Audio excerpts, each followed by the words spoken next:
이번엔 수원시와 화성시가 대립 갈등 양상을 보이고 있다. 이 소식 전해드립니다. 군공항 이전 문제, 그리고 이른바 수원 발발이, 화성 거주 문제, 이 두 사안을 둘러싸고 두 도시가 대립하고 있습니다. 우선 김 소장님, 이 군공항 이전 문제 저희가 좀 많이 다뤘었는데 네. 이게 지금 화성에서는 찬반 양론이 엇갈리는 양상인데, 수원은 이 군공항 이전 홍보 예산을 2년째 깎고 있어요. 그렇죠. 네. 그래서 지금 화성 시민들이 세층 지금 열받아 있는 것 같아요. 네, 그게 네. 참 아이러니하죠. 수원 네. 예산을 가지고 군공항 이전이 아니 유치죠, 국제공항 유치를 하고 그 전에는 물론 이제 군공항 이전이었고, 네, 그렇게 해서 예산을 삭감을 하는데 사실 수원 시민이 엄밀히 화가 나야 되는데 화성 시민이 또 화가 나요. 네. 네, 화가 나고 화성 입장에서는 지난번에도 말씀드렸다시피 일단은 기피 시설을 왜 우리 쪽으로 갖고 오냐에 네. 대한 벌써 그게 네. 왠지 우리 화성 시민들은 불이익을 당하는 것 같아. 우리가 이 화장장도 예전에 문제가 조금 있었잖아요. 그래서 화장장부터 해서 이제는 군공항까지 다 왜 화성이야? 라고 해서 일단 일부 화성 시민들은 수원하고 뭔가를 진행을 하면 우리가 손해보는 느낌을 굉장히 많이 갖고 계신 것 네. 같아요. 네. 특히나 이게 수원하고 화성이 뭐 어떤 지역은 어디가 수원이고 화성인지도 모르게끔 이렇게 붙어 있거든요. 밀접한 네, 밀접하죠. 네. 그렇기 때문에 이제 밀접하게 해가지고 뭔가가 지가에 상승이 되고 이런 분들 이해관계와 조금 거리가 멀고 네. 전혀 이건하고 상관없는 또 시민들의 관계와 해서 양자 구도가 아니고 한 3자, 4자 구도가 잡혀 있는 것 같아요. 수원 시민들 중에서도 화성이 집이면서 이제 수원에 출퇴근하는 시민이 굉장히 많고, 네. 네, 그 반대 극부도 많거든요. 네, 뭐 벌써 그 인근 땅에 뭐 투자를 해갖고 나 이거 아니면 안 돼라고 하시는 분들도 뭐 많이 계실 테고, 그래서 이런 부분들이 사실 어디까지 합의점을 끌어와야 될지는 뭐 모르겠지만 어쨌든 그런 부분에 대해서 이제 계속 그 감정의 불이 생기고 그 부분을 해결을 해야 되는데 일단 화성시 의원은 일부 지금 반대할 입장이었고 또 수원시 예산을 깎였고 또 화성시 시민들 중에서 찬성하는 시민들은 예산 깎인 것도 싫고 그 다음에 또 반대하는 화성에 관련 의원들도 이제 싫고 그래서 뭐 사퇴하라 이런 얘기까지 화성시 단체들이 모여서 사퇴하라라는 뭐 집회까지 했다라고 하는데 실질적으로 언론에 노출된 부분을 보면 뭐 몇십 개 단체라고 하는데 몇 분 사진 안 찍혀 있고 이런 모습까지 좀 봐서 과연 이 진실이 뭘까 저도 보면서 내내 좀 고민스럽더라고요. 네. 예전에 이제 수원하고 화성하고 합친다라는 얘기도 한 번씩 돌아왔었는데 그때도 화성 시민들이 이제 반대를 했다고 해요. 수원하고 화성하고 합치면 좋은 거는 여기 수원 쪽에 갖고 갈 거고 나쁜 기피 시설만 싹 다 화성에 몰아줄 거다. 뭐 이런 인식들을 기존 계속 가지고 계신 것 같아요. 그래서 그게 대한 화합이나 합의가 좀 이루어지려면 조금 더 많은 시간이 필요하지 않을까 뭐 그런 생각이 들고 그렇다 보니까 좀 계속 충돌이 생기는 것 같아요.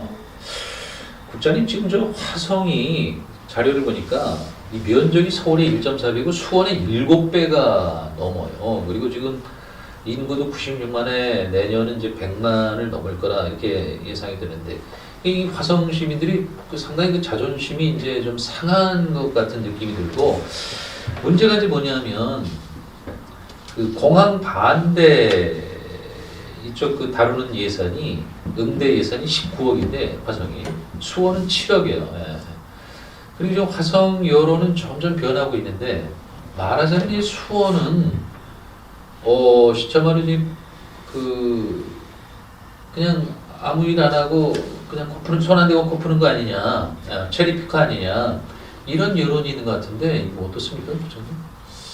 그거보다는 수원시가 초창기보다는 지금 예를 들면 국민들 설득하는 문제라든지 협의하는 문제라든지 이런 데 대해서 지금 뭘 하고 있는지 잘 모르겠다 이런 게 그러니까요. 이런 상태지 않습니까? 그리고 더더군다나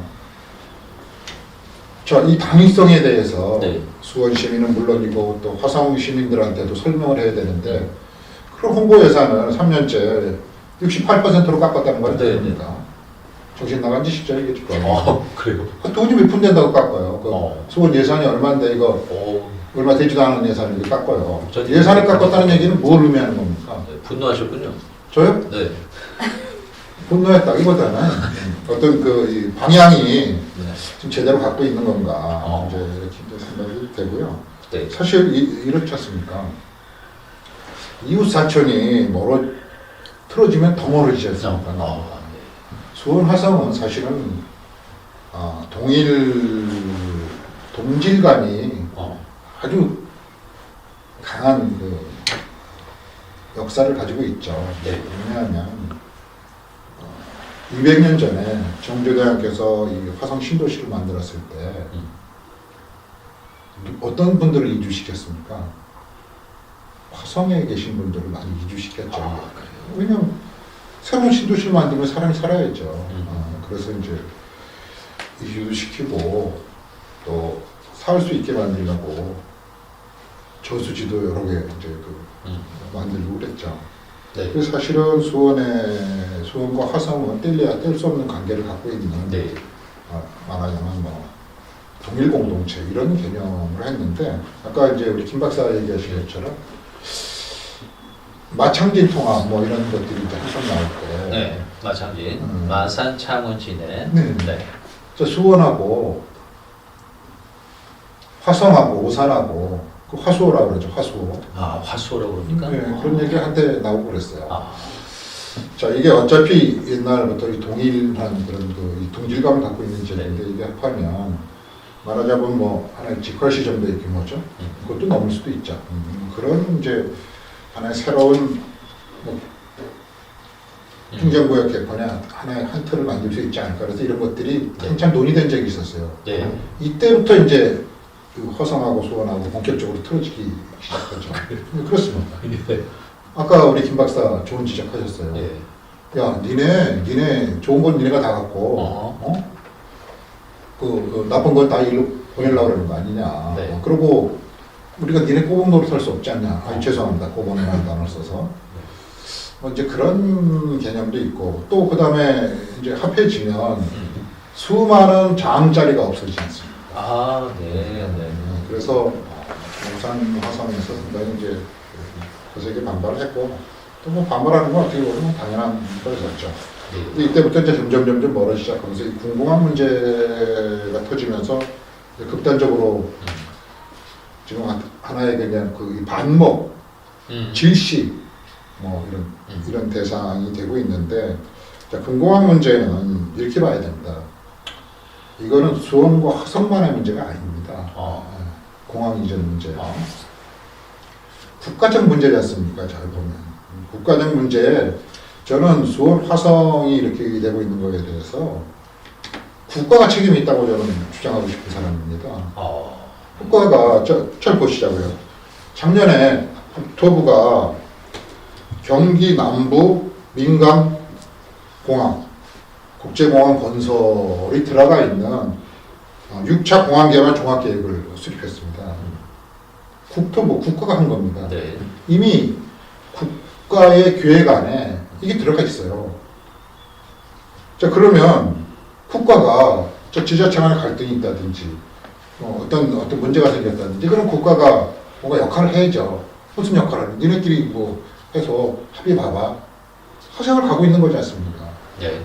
지금 그런 문제죠. 그리고 이제 거기 시민단체 유치를 위한 시민단체들이 엊그제 이제 워크숍도 왔더라고요. 네. 화성에서도 유치하자는 시민단체들이 와서 이제 회고를 했는데, 자, 이 시민단체들 사이에서는 오히려 이런 문제들이 상당히 논의가 되고 좀 더 적극적이고, 말하자면 이제 국가도 이미 이런 이 종합계획까지 세워놨고, 농서원 지금 깔리고 있는데 정작 일할 사람들은 이원적이고 뭔가 이렇게 미적지근한 이런 것들이 지금 주민들의 화를 부르는 것이죠. 지금 말씀 잘하셨어요. 지금 국제공항 유치위 그 시민연대가 지금 50여 개 단체가 가입했는데, 이제 이분들이 화성 국제공항 적극 유치하자, 그리고 시장한테 면담을 요청했는데 이 화성 시장이 거절했어요. 그런데 지금 이분이 왔다 갔다 하는 것 같아요. 전향적으로 검토하겠다 그러다가 또 시민들이 면담하자 그러면 거절하고, 제가 볼 때는 여기 이제 그 송옥주 또 저 이원욱 그 두 민주당 의원이 지역구 아니겠어요? 근데 이분 그 정명건 화성시장도 이제 같은 민주당인데 이 두 국회의원은 절대 반대예요 지금 화성 유치가. 철새들의 쉼터다. 자연유산을 잃게 된다. 혹시 지금 시장이 왔다 갔다 하는 게 이런 국회의원들과의 어떤 관계 이런 것 때문에 그런 건 아닐까요? 글쎄요, 좀 시장 김명근 시장이 네. 바로 옛날에 뭐 조건부 이런 이제 개념에서 발언을 한 적이 있다고 그러는데 네. 이분이 뭐 발언한 거를 쭉 살펴보질 않아서 네. 잘 모르겠는데 일단 송옥주 의원은 완전히 그쪽이 지역구죠. 예, 화홍지구. 네. 그쪽이 지역구니까 이제 뭐 반대할 수 있죠. 근데 아까도 말씀드렸듯이 국토위가 이번에 그 예산을 사전 타당성 용역비 2억 원을 계산해서 이제 예결위를 넘겼죠. 통과되겠죠. 그건 뭘 의미하는 것이죠? 국토부가 할 의지가 있다는 예, 것을 하는 거죠. 그죠? 이 돈 예산까지 마련해 주고 있는 네. 것이죠. 그 시장은 그 정명근 시장은 지금까지 이제 뚜렷한 입장을 표명하지는 않았던 것 같아요. 네. 지금은 뭐 입장이 없어요. 뭐 발발 사건 때문에 더 네. 조금 이따 다루겠습니다. 발표에서. 스포트를 받고 있는데 네. 그래서 시장의 입장을 뭐 금방 이분이 이제 시장 된 지도 그렇게 오래되지도 않았고 그렇기 때문에 네. 금방 입장을 종합 정리해서 발표하기 쉽지는 않을 건데 네. 문제는 이제 본인의 의사, 본인의 생각을 정리를 하려고 그러면 여러 사람들을 만나야죠. 반대하는 사람도 만나고 찬성하는 사람도 네. 만나고 국토부 관계자도 만나고 정부 관계자도 만나고 수원시 관계자도 네. 만나고 수원도 마찬가지죠. 네. 수원도 마찬가지입니다.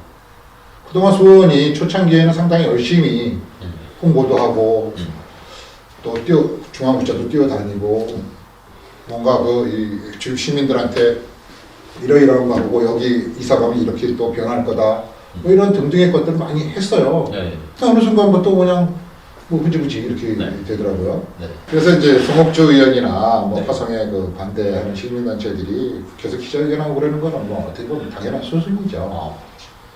근데 이게 잘 보면 네. 자 이거 비슷한 데를 한번 보자. 대구하고 광주를 보자. 공공항 이전하지 네. 않습니까? 대구 광주는 국회의원들이나 시민들이 다 이렇게 하는 거예요. 공항 이전 특별법을 만들자고 주력하고 있는 거예요. 핵심은 뭐냐면 네. 이 특별법을 만들면 지금과 같은 기부대행해 방식이 아니라 국가 차원의 사업으로 격상이 되는 거죠. 돈은 누가 되겠습니까? 국가 예산을 따올 수 있다. 그렇죠. 네. 이 현명한 일들을 하고 있는 건데 이 경기도 왜 이러죠? 아니 그러니까 제가 말씀드리는 네. 거예요. 답답하니까. 그러니까 시민단체들도 네. 아니면 뜻 있는 시민들이 이렇게 들고 나서는 거 아니겠습니까? 네. 그래서 저는 자 이제 답은 딱 나와 있어요. 수원시 화성시가 네. 적극적으로 나서야 돼. 뭘 나서야 되냐? 되면 되고 안 되면 안 되는 건데 여러 사람들을 만나고 여러 기관을 만나고 여러 방안을 내놓고 협의를 하고 필요하면 사전 여론조사도 한번 해보고 이런 일들을 해야죠. 네. 이렇게 부지하세월식으로 국가도 이미 국가 미래 계획에 넣어놓은 사항을 그냥 너네들끼리 협의 안 한다고 그냥 이렇게 국가가 방치해서도 안 되고 또 이런 국가 사업의 당사자들은 어떻게 해야 됩니까? 우리만의 문제가 아니지 않습니까 이게? 그렇죠. 예. 우리 국가 대한민국의 존립하고도 상당히 되는 문제인데 그래서 적극적으로 나서야 된다. 예. 어떤 방식으로 좀 이렇게 주장하고 싶습니다. 네, 좋은 말씀. 두 도시 간의 지금 갈등을 또 부추기는 또 한 가지 사건이 있어요. 그 수원 발발이 박병화. 지금 이분이 지금 화성에 거주하는데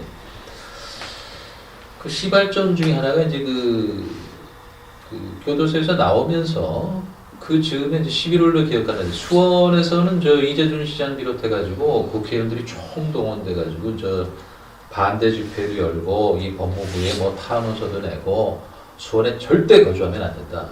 이것이 통했는지 화성은 넉넉고 있다가 화성에 거주하게 된 거예요. 근데 지금 뭐 퇴거 청원 국회에서 이거를 이제 다루려면 5만 명의 그 청원이 있어야 되는데 넘을 것 같아요.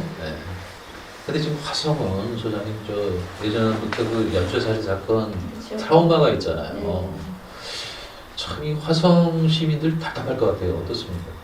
뭐 일단은 말씀하신 것처럼 그 우리 그 참 살인의 추억이라는 영화 네. 대단했죠. 그게 지금 화성 연쇄살인 사건을 모티브를 하고 만든 예. 영화였잖아요. 그 정도로 이 범죄에 취약한 지역이라고 좀 인식을 했던 것 같아요. 아까 말씀하신 것처럼 사실 좀 넓죠. 지역이 넓고 네. 그러다 보니까 개발이 안 된 지역, 시골 같은 지역들이 좀 많다 보니까 그런 데 대한 위험성을 늘 좀 갖고 있었는데 그나마 이제 그거 지나고 뭐 괜찮게 잘 지내왔는데 하필 수원에 있는 사람이 그러니까 수원에서는 당연히 수원에 거주했기 때문에 수원으로 와서 거주하리라고 생각을 하고 막 반대 집회를 네. 하고 했는데 화성은 또 거기까지 미처 생각을 못했었던 것 같아요. 그래서 네. 가만히 넉넉고 있는데 네. 어느 날 갑자기 훅 들어온 거죠. 네. 훅 들어왔는데 보니까 화성인 거죠. 당연히 화성 시민으로서는 열받을 수도 있고 그 전에 벌써 그런 이 살인의 추억이라는 트라우마를 가지고 있는 네. 시민들인데 뭐 이거 반대하고 이러는 부분은 아주 당연한 거 아닌가라는 생각이 들어요. 또 특히나 지난번에도 말씀드렸지만 그 지역이 대학교도 많고 초중고도 엄청 네. 밀집되어 있는 지역이고 원룸도 있고 이런 지역이기 때문에 어떻게 보면 좀 안전에 취약한 지역이라고 볼 수 있거든요. 그런 지역에 이사 왔으니까 기겁을 당연히 이건 당연한 것 같아요. 누가 뭐래도. 근데 이제 뭐 마침 우리 그 화성시에 있는 의원님께서 또 이와 관련해서 법안 발의를 하셨더라고요. 네. 법안 발의를 해서 아 다행이다 싶은데 이제 이 법안의 골자는 전자장치 부착법 때 일부 개정안을 좀 내신 것 같아요. 이게 이제 그 연쇄 성폭력 범죄자의 학교 및 학생 밀집 지역 거주를 제한한다라는 부분에 대해서 아 굉장히 이 부분은 지금 긍정적이다라고 보고 있는 거고 그다음에 성범죄자 출소 시에 주거지를 관할하는 기초단체장에게 출소 사실을 알려야 되는 부분하고 이제 전자장치 부착 기간의 연장과 그다음에 전자장치 준수사항 변동 사실 여부 뭐 이런 것들 그다음에 보호 관찰 기간의 연장 여부를 통보한다. 요거를 이제 개정안으로 냈는데 뭐 이렇게 개정안을 내고 물론 취지는 좋지만 뭐 요즘 아시겠지만 전자장비 이렇게 떼고 이렇게 범죄 저지르는 이슈도 굉장히 많았기 때문에 뭘 해도 좀 불안한 것 같아요. 근데 이게 이분들이 나왔는데 이 제한한다라는 거는 또 어떻게 보면 이중처벌이 될 수 있는 부분이 있기 때문에 그 부분도 좀 조심스럽고 그래서 사실 이런 부분에 대한 대안을 좀 더 적극적으로 마련을 했으면 좋겠다. 단지 이제 요것뿐만 아니라 그래서 이 부분에 대해서는 뭐 아무튼 지금 계속 화성 시민들은 이런 부분에 대해서 뭐 여러 가지 이슈가 계속 수원하고 부딪히는 거예요. 금융왕도 부딪히고 이 지금 말다리도 부딪히고 그 전에도 벌써 여러 가지 부딪힌 게 있었고 그래서 이 부분들이 뭐 해결책을 찾는다라기보다 일단 시간이 좀 필요하지 할 것 같다. 뭐 당장 뭔가 화해가 되고 그런 한두 명이 뭐 나와서 하는 이야기고 그렇다면은 뭐 금방이라도 극적인 화해가 될 수 있지만 이거는 시민의 이야기고 또 이 화성 시민들은 피해자라는 생각을 많이 갖고 있기 때문에 그런 입장에서 조금 더 수원시의 배려가 좀 더 필요하지 않을까라는 생각도 들고요. 그래서 그런 부분들이 앞으로 좀 저희가 수원시가 어떻게 보면은 화성시에 같이 극복하고 함께 나가야 되고 수원시가 조금 더 배려하는 지침을 취해야 되겠다. 중요한 지적이십니다. 지금 화성시장은 뭐 해당 지역에 CCTV를 늘렸다, 뭐 순찰을 강화하겠다 이런 얘기하고 박병환 퇴고 촉구 국민동의 청원이 5만 명을 넘을 것 같은데 이렇게 되면 이제 국회를 넘어가다 여기에 지금 기대를 거는 것 같아요. 넘었죠. 어떻게 보세요, 국장님? 이 문제? 그럼 이 사람은 어디로 갔죠? 그래서 지금 뭐 그 어떤 갱생 보호 시설 이런 데로 다시 보내야 된다 그런 걸 요구하더라고요, 법무부 쪽에. 이 문제가 우선 저는 이제 좀 불만이 있는 게 네. 수원 발발이라는 용어가 과연 맞는 거냐. 우선 그 용어가 잘못됐다 이렇게 생각합니다. 뭐로 해야 되죠? 왜냐하면 화성 연쇄살인 사건 이름 바꿨지 않습니까? 지금은 그 단어 쓰시면 안 됩니다. 이춘재 연쇄살인 사건으로. 이춘재. 이게 근데 이제 지금 이제 우리가 여기 군공항도 여기하고 상당히 관계가 있는데 지역이 보면은 이제 봉단이라든지 뭐 명정이라든지 뭐 정남이라든지 이런 데서 이제 살인 사건들이 주로 비어졌는데 10건이 넘게. 아. 그래서 이게 세계 범죄사에 기록될 정도로 좀 치욕적인 아, 사건이었었는데 그래요? 그때 저 이제 현장 취재를 다니고 그랬었거든요. 네. 이제 화성 그 병점에 이제 거기 수사본부가 차려져서 그 경찰분들이 정말 뭐 수많은 경찰들이 와서 고생 많이 했죠. 네. 그러니까 이걸 이제 이춘재 이분이 밝혀져서 상당히 이제 미제 사건, 우리나라 최대 미제 사건이 이제 해결됐다. 이렇게 했는데, 약간 그러면서 이건 화성이라는 단어를 안 쓰기로 했습니다. 이춘재. 수원 발발이, 이건 수원에서 다 범행이 네네. 비춰졌죠. 이 사람도 뭐, 한 5년간에 걸쳐서 뭐, 10명 이렇게 했는데, 똑같은 논리죠. 수원 그럼 무슨 뭐, 성범죄 도시인가요, 수원이? 그래서 이것은 제가 그냥 수원이라는 단어를 쓰는 게 똑같은 논리로 바람직하지 않은 것 같다, 이런 생각이 들고요. 이제 그 뭐, 법안이 우리나라도 이제 좀 만들어지고 있는 거지 않습니까? 이제 발의가 된 상태죠, 미국처럼. 미국의 제시카처 법처럼. 뭐 전자장치 이제 뭐, 평생 처대 만들고, 또 학생들 많은 데서는 뭐, 1000피트, 뭐, 이내에는 이제 거주를 못하게 하고. 제시카 법안이라고 하더라고요. 이게 이제 대학교에서 100m 떨어진 지역에 이분이 살고 있다고 그러니까. 네. 핵심은 이거지 않습니까? 그러면 이런 사람들, 안산의 조두순도 마찬가지지 않습니까? 예. 마찬가지. 그렇죠. 예. 그럼 이런 사람들을 형기가 다 끝나서 이제 죄값을 다 치렀어. 근데 이 사람을 또 구속해, 또 규제해야 되냐. 이거에 대한 이제 논란인데 이게, 저는 이게 어느 정도까지 사회적 협의가 이루어지느냐가 이제 관건이죠. 네. 지금 당장은, 그럼 뭐, 외딴 정부 가서 하러. 이렇게 거주 제한을 할 수 있는 권한을 갖고 있는 사람은 아무도 없죠. 네. 법으로도 그게 없고 국가도 할 수 없는 거죠. 그걸 만들어 달라고 지금 이제 아우성 치는 건데. 보호시설. 자, 그러면 뭐 예를 들면 뭐 이분들이 자유롭게 살 수 있는 어떤 시설을 따로 지어야 되지 않습니까? 네. 그런 것들은 또 제한을 하는 거지 않습니까? 이 사람의 자유를 상당히 제한하는 거죠. 그래서 이 문제는 이제 금방 해결될 문제는 저는 아니라고 보고요. 당분간은 뭐 예를 들어 보호시설에 넣더라도 영원히 이렇게 할 수는 없는 거죠. 어떤 법의 터대가 있어야 되지 않습니까? 법치국가에서. 네.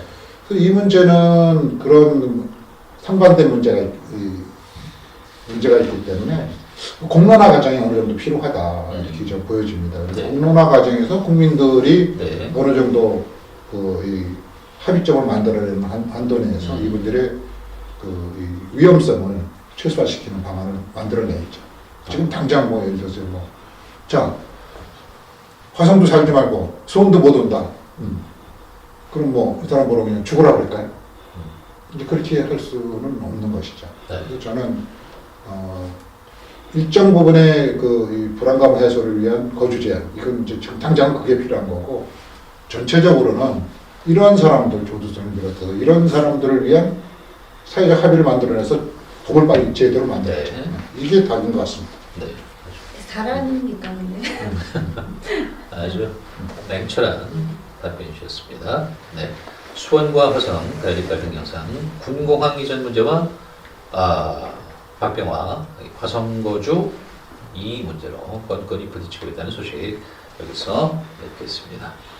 네, 토뉴부 13번째 시간 함께 하셨습니다. 다음 주에는 보다 유익하고 알찬 주제로 시청자 여러분 다시 만나뵙겠습니다. 오늘 말씀에 전 경일고 편집국장이신 박흥석 국장님, 그리고 스마트 도시문화연구소 김세연 소장님이셨습니다. 고맙습니다.